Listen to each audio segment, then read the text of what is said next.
First step, clear the cooking area. By the way, it's a pretty good sandwich. Not the healthiest sandwich, but then again, look what I'm about to cook. I started by grinding 1 part marinated carne asada, then 1 part bacon, then adding a 3rd part chorizo, then mixing the 3 ingredients together into some consistency. Next, I prepared the casserole dish. I ran out of Pam, so instead I used some smoky barbecue oil I had available. Line the bottom half with some of the carne chorizo bacon mix. Then I wrapped some Habanero Jack cheese in some prosciutto, followed by some pancetta. I added some smoky cheddar, then I added on top of that the wrapped cheese, followed by some more smoked cheddar. I finished it off by topping the mixture with some more of the carne asada chorizo bacon mix. Then I cooked it at 350 degrees for about 2 hours, since I missed the timer going off at an hour 30. Next, I skillfully take it out of the casserole dish.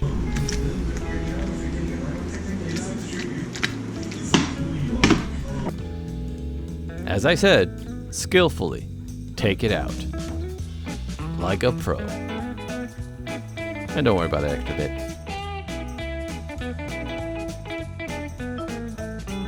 Look at that perfect cut with the pouring cheese, and you know what? I tried my best. I get 10 points for plating out of a possible 1,000.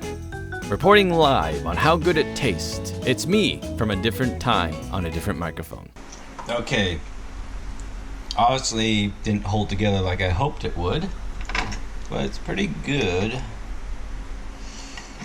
The Habanero Jack is a nice flavor to it.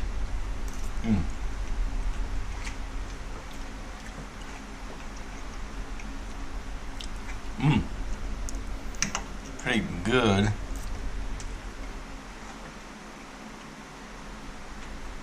The meat around it is really good. It has initial taste of the chorizo, but it's kind of muted and spread out throughout with the carne asada. And bacon. But again, it's not a strong bacon taste. It's more as a bacon flavor throughout, or more of salt, really, flavor throughout. So, I just need to figure out how to get the, there you go, the prosciutto and stuff and cheese and the whole thing to hold together better. So that way it has that nice clean cut like I wanted.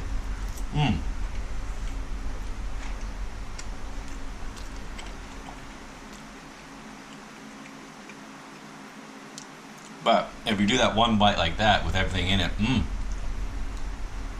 a lot of fat. But I mean not chewy fat, in that fat flavor.